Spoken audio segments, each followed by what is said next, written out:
I used to shoot with Canon for 15 years. I came over to Lumix, and these are a couple of things that I learned. I'm not gonna lie, when I first got this, I had some regrets because I shot on this camera, the Canon 6D. I've been doing photography for over 25 years. I thought I was doing something wrong.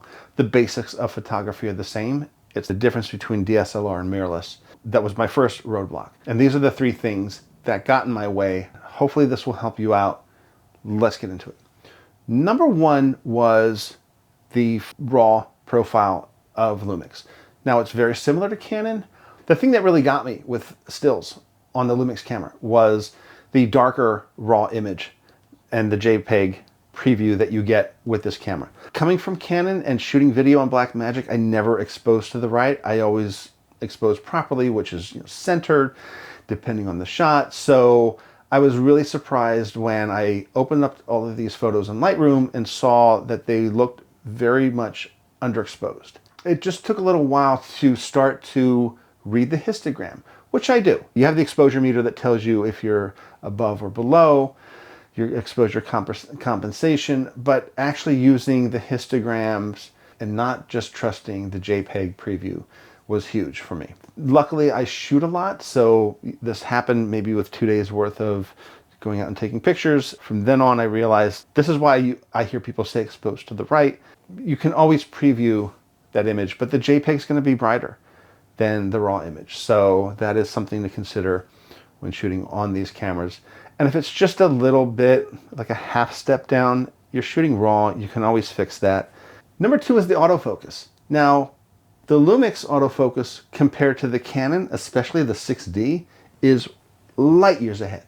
With the phase detect autofocus on the Lumix, I may have pressed on something changed and got out of focus. You have a lot of options with Lumix autofocus.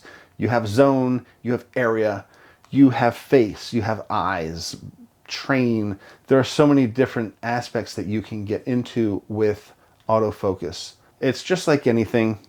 Pick it up, practice with it, have fun with it, make those mistakes, and that's how you're going to learn to correct them. Now, this last mistake might seem a bit odd, but if you're a hybrid shooter, this could affect you. So I'm aware of the dual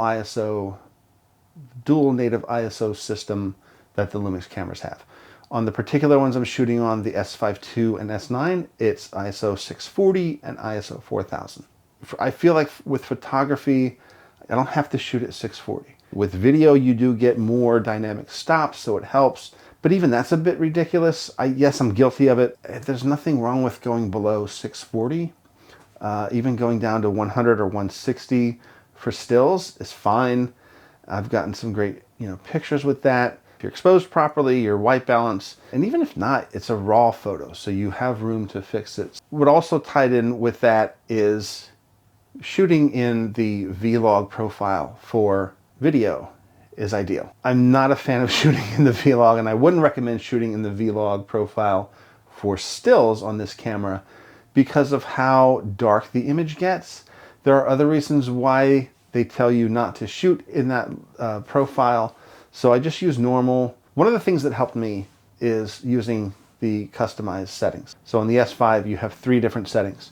So since I am a hybrid shooter, I keep 1 for video, 2 for stills, and then 3 for high frame rate video. So if you're just doing photography and you want one that's maybe a high ISO for night shooting, it's easy to change with these cameras, but it does help to use that customizable menu. So if you're coming from an older DSLR camera over to Lumix, it can seem a little bit overwhelming at first. The basics of photography are still there. You're still picking a film speed, your ISO, the shutter speed, and aperture. All of that is the same. It's the menu system that's a little different. And for me, that's where I would get jammed up, is not having something set because I'm used to a different format and a different style of shooting. And so it just takes a little bit of time to get used to how these menu systems work. Once you learn to take advantage of what these Lumix cameras do very well, it's a very capable camera. I'm very happy with it. And especially being a hybrid, it's the way to go. So if you're shooting on the Lumix cameras, if you're new to Lumix, what were some of the things that got in your way of making great photos? How did you overcome it? Let me know in the comments. Take care, everybody. Thanks.